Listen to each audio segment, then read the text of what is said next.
बिस्मिल्लाहिर्रहमानिर्रहीम। अस्सलाम वालेकुम नाज़रीन, मैं हूं शगुफ्ता बलोच और आप देख रहे हैं मेरा यूट्यूब चैनल मेरा जहान। नाज़रीन, 23 अगस्त को लाहौर के जौहर टाउन में वाक़या एक घर में जिस डिलीवरी बॉय को कत्ल किया गया उसके बारे में एक बहुत ही खौफनाक इंकशाफ सामने आया है। और ये इंकशाफ करने वाला कोई और नहीं बल्कि मुल्ज़िमा आमना है, जिसने पहली बार इस बात का एतराफ़ किया है कि जब रईस को उसके शौहर ने आग लगाई, जब उसको जलाया जा रहा था तो वो ज़िंदा था। और इस बात का एतराफ़ रईस के भाई ने भी किया है कि जब उसके भाई को जाए वक़ुआ पर जलाया गया तो उस वक्त वो ज़िंदा था और उसके जिस्म से खून बह रहा था। 23 अगस्त की रात को जब रईस को जौहर टाउन में वाक़या घर में कत्ल किया गया तो उस रात वहाँ क्या हुआ था, रईस वहाँ कैसे पहुँचा था, कैसे उस पर तशद्दुद किया गया, उसको कितने लोगों ने मिलकर मारा, और मारने के बाद इसको जब जलाया गया और जलाने के बाद जब मुल्ज़िमा आमना और उसके शौहर वापस आए तो उनकी क्या हालत थी, और उन्होंने रईस को कत्ल करने के बाद एक दिन कैसे गुजारा। और इस वीडियो में आपको पहली बार ये हकीकत भी बताई जाएगी कि इस सानिए का असल ज़िम्मेदार, असल कसूरवार कौन है। क्या इस वाक़ये की ज़िम्मेदार मुल्ज़िमा आमना है, उसका शौहर है, या फिर रईस का भी इसमें कुछ ना कुछ कसूर ज़रूर है। आज की वीडियो में पहली बार इस सारी हकीकत से पर्दा उठाया जाएगा। नाज़रीन, आज से तकरीबन 6 माह पहले एक डिलीवरी बॉय जौहर टाउन में वाक़या एक घर में आमना नामी खातून को एक पार्सल देने आता है और वाकई उसके इश्क में मुब्तला हो जाता है। खातून शुरू शुरू में इसको मना करती है और डिलीवरी बॉय को थोड़ा सा डांट डपट भी करती है, लेकिन डिलीवरी बॉय इससे बाज नहीं आता और उसके बाद ये खातून रफ्ता रफ्ता खुद इस लड़के के इश्क में इस कदर गिरफ्तार होती है कि वो अपने शौहर को भी धोखा देना शुरू कर देती है। पुलिस ने इस बात की तस्दीक की है कि आमना और रईस का 6 माह से ताल्लुक़ था। पुलिस का कहना है कि शुरू में आमना ने थोड़ा सा रईस को स्नब किया, लेकिन फिर वो इसकी तरफ माइल हो गई और उसकी सबसे बड़ी वजह इसके शौहर का वसीला जो है मिजाज और उसका जारहाना रवैया था। पुलिस का कहना है कि आमना का शौहर आमना पर गाहे बेगाहे जो है वो तशद्दुद करता था और तकरीबन 1.5 बरस कबल भी आमना के शौहर फारान ने आमना पर तशद्दुद करते हुए उसकी नाक की हड्डी तोड़ दी थी। और इसी तरह अहले इलाका का भी कहना है कि फारान जो है वो एक सख्त मिजाज शख्स है, जो कि बात बात पर लोगों से ना सिर्फ झगड़ता है बल्कि गन भी निकाल लेता है और उसके पास एक पिस्टल भी है। नाजरीन, मकतूल रईस, मुल्ज़िमा आमना और इसके शौहर फारान के मोबाइल का जो CDR डाटा सामने आया है उसकी रोशनी में पुलिस ने कुछ मालूमात शेयर की हैं। पुलिस का कहना है कि फारान के जो है वो सख्त मिजाज रवैये से तंग आकर आमना जो है वो रईस के साथ ना सिर्फ जो है मेल मिलाप शुरू कर चुकी थी बल्कि 6 माह से वो इसके साथ रिलेशन में थी। इससे मुलाकात करती थी, इससे मिलती थी, व्हाट्सएप पे इससे घंटों बातें करती थी, व्हाट्सएप पे इसकी चैट्स मौजूद हैं। इसके साथ साथ कुछ ज़राए से ये भी मालूम हुआ है कि आमना ना सिर्फ अपने घर के अंदर बल्कि घर के बाहर भी रईस के साथ मुलाकात करती थी और मुख्तलिफ फ़ोटोज़ में जाकर भी इससे मिला करती थी। आमना के साथ साथ रईस का एक दोस्त है जिसने इस बात की तस्दीक की है कि वो अपने घर में आमना और रईस की कई मुलाकातें करवा चुका है। और इसके साथ साथ रईस के दोस्त का कहना है कि वो रईस के साथ आमना के घर जाकर चाय भी पी चुका है। नाज़रीन, यकीनन आप सोच रहे होंगे कि अगर आमना का शौहर इस कदर गुस्सीला था और आमना उससे बात करते हुए डरती भी थी और इस कदर खौफज़दा रहती थी तो फिर वो ये कैसे जुर्रत कर सकती है कि वो रईस को मुलाकात के लिए अपने घर बुला ले। तो इस सवाल का जवाब भी आपको दिए देते हैं कि शुरू में आमना रईस के साथ बाहर मुलाकातें करती थी और ये अपनी जो छोटे बच्चे हैं, बेटी को तो ट्यूशन पे भेज देती थी, इसके साथ साथ जो इसके छोटे बच्चे थे वो अपने वालदैन के घर छोड़ती थी और रईस से मुलाकात करने निकल जाती थी। लेकिन जब इसके शौहर को आमना पर शक हुआ तो उसने ना सिर्फ आमना का घर से बाहर निकलना जो है वो बंद कर दिया बल्कि आमना को वालदैन से मिलने से भी मना कर दिया। और ये इस बात का इकरार जो है और इतराफ़ आमना ने खुद किया है कि फारान ने काफ़ी अरसे से उसे उसके वालदैन से भी मिलने नहीं दिया था। यही वजह है कि जब मुलाकात के तमाम रास्ते बंद हुए तो बिल आखिर आमना ने रईस को अपने घर मुलाकात के लिए बुला लिया। अब ये मुलाकातें कब होती थी? जब आमना की बेटी जो है वो ट्यूशन पढ़ने के लिए घर से बाहर जाती थी। जैसे ही फरहान, जिसका बकौल आमना के मेडिकल रैप का काम है, जबकि फरहान का कहना है कि वो गाड़ियों की सेल और परचेज का काम करता है, जैसे ही फरहान घर से बाहर निकलता था और इसकी बेटी जो है वो स्कूल से पढ़कर जो है वो ट्यूशन जाती थी और छोटे बच्चे जो है वो दोपहर में सो जाते थे, तो आमना रईस को जो है वो फ़ोन करके अपने घर बुलवा लेती थी। चूँकि इसकी 2-3 मुलाकातें इसके घर में हुई थी, इस बात का इसके ससुर को शक हुआ, जिसकी वजह से इसके ससुर ने अपने बेटे से बहू की शिकायत की। लेकिन फरहान ने अपने बाप की बात पर ध्यान ना दिया या उनकी बात पर एतबार नहीं किया। यही वजह है कि जिस रोज़ यानी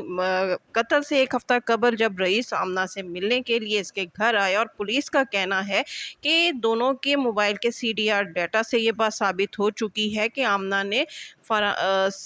रईस को खुद अपने घर बुलवाया था, कोई ज़ोर ज़बरदस्ती नहीं हुई थी, और वो कॉल करके घर के अंदर आया था और आमना उसको सीधा अपनी रजामंदी से अपने बेडरूम में ले गई। लेकिन इस दौरान उसके ससुर ने जो है वो रईस को इसके बेडरूम में जाते देख लिया, जिसके बाद इसका ससुर जो है वो ऊपर आया, उसने कमरे से रईस और आमना की जो है वो आवाज़ें सुनी। उसके बाद उसने अपने बेटे को वीडियो कॉल पर लिया, दरवाज़ा नॉक किया, जिसके बाद ये सारा सानिया रोनुमा हुआ और रईस वहाँ से भाग गया। आमना ने रईस को वहाँ से भगाने की कोशिश की, लेकिन इस कोशिश में रईस का मोबाइल वहाँ गिर गया। और उसके बाद जैसे आपने सारी स्टोरी सुनी है कि आमना को उसके ससुर अपने कमरे में ले गए और 10 मिनट के अंदर अंदर फरहान जो है वो घर में आ गया, और उसने जब अपने घर की तलाशी ली तो टेरेस से रईस का जो है वो मोबाइल मिल गया। इससे पहले तो आमना इस बात की तरदीद कर रही थी कि उसके कमरे में कोई शख्स मौजूद नहीं था, लेकिन जब रईस का मोबाइल वहाँ से मिल गया तो फरहान पर आमना का तमाम किरदार जो है वो बेनकाब हो गया। उसके बाद फरहान ने रईस से बदला लेने के लिए आमना का जो मोबाइल अपने पास रख लिया और फिर खुद आमना बनकर रईस को मैसेजिंग करता रहा, और फिर रईस को जो है वो ट्रैप कर 23 अगस्त को अपने घर बुलवाया और उसे मैसेज किया कि वो घर में अकेली है, लिहाजा वो उससे आकर मुलाकात करे। ये तकरीबन 12:30 बजे का वक्त था। रईस के 2 दोस्त उसको वहाँ पर छोड़ कर गए, लेकिन जैसे ही वो घर के अंदर दाखिल हुआ, कहा जाता है कि नीचे गेट पर जो है आमना भी अपने शौहर के साथ मौजूद थी, और फरहान अपने घर वालों के साथ आमना के साथ उसको अपने कमरे में ले गया, उस पर तशद्दुद किया। इस तशद्दुद के दौरान वो बेहोश हो गया या तकरीबन मरने के करीब हो गया, और जब फरहान ने ये समझा कि ये शायद मर चुका है तो फिर उसकी डेड बॉडी को ठिकाने लगाने के लिए वो आमना को साथ लेकर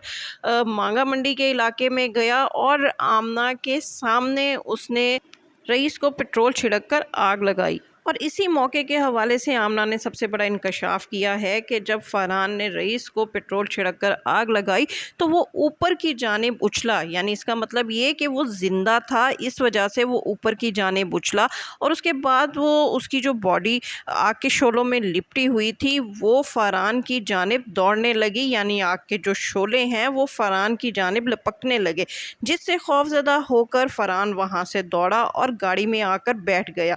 आमना का कहना है कि वो ये सारा मंजर देखकर जो है वो बहुत ज़्यादा खौफज़दा और दंग हो गई, और उसने गुस्से में आकर फरहान को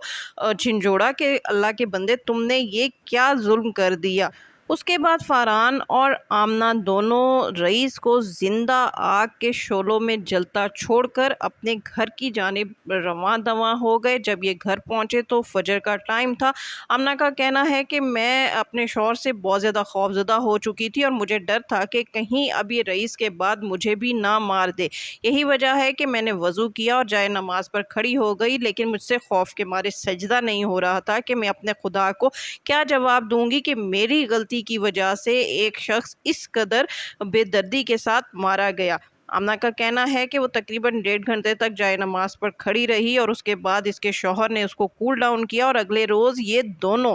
यानी रईस को मारने के बाद ये दोनों इस कदर नॉर्मल हुए कि ये अपनी अपनी ज़िंदगियों में मगन हो गए। और जब पुलिस छापा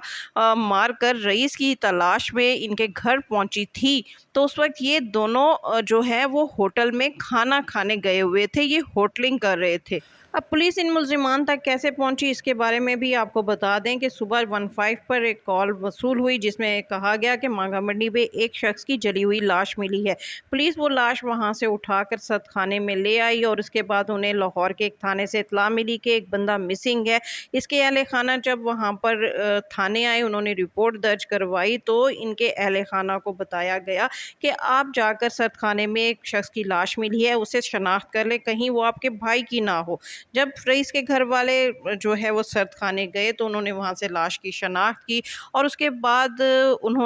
رئیس کا ایک فون جو کہ گھر پر موجود تھا، اس کے جو نمبر تھے وہ ٹریس کیے گئے، اس میں لاسٹ نمبر جو تھا وہ آمنہ کے گھر کا تھا اور اس طرح آمنہ کے گھر پر ریڈ کر کے ملزمان کو گرفتار کر لیا گیا۔ رئیس کو آگ سے جلانے کے وقت اس کے زندہ یا مردہ ہونے کے حوالے سے اس کے بڑے بھائی نے میری اس بات کا انکشاف کیا ہے کہ جائے وقوع پر رئیس کے خون کے جو ہے وہ نشانات ملے ہیں، یعنی خون کے جو ہے وہ قطرے ایک لائن کی صورت میں وہاں پر موجود تھے۔ جب رئیس کو گاڑی سے نکال کر جائے وقوع تک لایا گیا تو وہاں پر وہ کہتا ہے کہ خون کی ایک لکیر بنی ہوئی تھی، تو اس کا مطلب یہ ہے کہ وہ زندہ تھا۔ وہ کہتا ہے کہ جب انسان مر جاتا ہے تو اس کے جسم سے خون نہیں نکلتا، یہی وجہ ہے کہ جب رئیس کو جلایا گیا تو وہ زندہ تھا اور ان لوگوں نے ایک زندہ شخص کو جلا کر ایک بہت بڑے جرم کا ارتکاب کیا ہے۔ ناظرین، یہ ساری سٹوری آپ کے سامنے آ چکی ہے، اب آپ خود اس بات کا جو ہے وہ رائے دیں کہ اس سارے معاملے کا اصل ذمہ دار کون ہے۔ کیا اصل ذمہ دار آمنہ ہے جس نے ڈیلیوری بوائے جو کہ عمر میں اس سے 7-8 سال چھوٹا تھا، 20-22 برس کا تھا، جبکہ آمنہ کی عمر جو ہے وہ 29-30 برس کے قریب ہے۔ اگر ڈیلیوری بوائے اس کو تنگ کر رہا تھا تو آمنہ عمر میں اس سے بڑی تھی، 3 بچوں کی ماں تھی، شادی شدہ تھی، وہ اس کو مستقل مزاجی سے سنپ کر دیتی، بلاک کر دیتی اس کا نمبر، جو کہ اس نے نہیں کیے۔ یہ بیان اس کا جھوٹا ہے کہ اس نے رئیس کے نمبر جو ہے وہ بلاک کیے تھے۔ اگر وہ اس کے نمبر بلاک کر دیتی، اس کو اٹینشن نہ دیتی تو وہ خود ہی اس کی طرف سے پیچھے ہٹ جاتا۔ دوسری بات یہ کہ فرحان نے قانون ہاتھ میں لیتے ہوئے اگر اس نے آمنہ کو معاف کر دیا کیونکہ وہ اس کے بچوں کی ماں تھی، اس نے اس کو سزا نہیں دی، تو اسے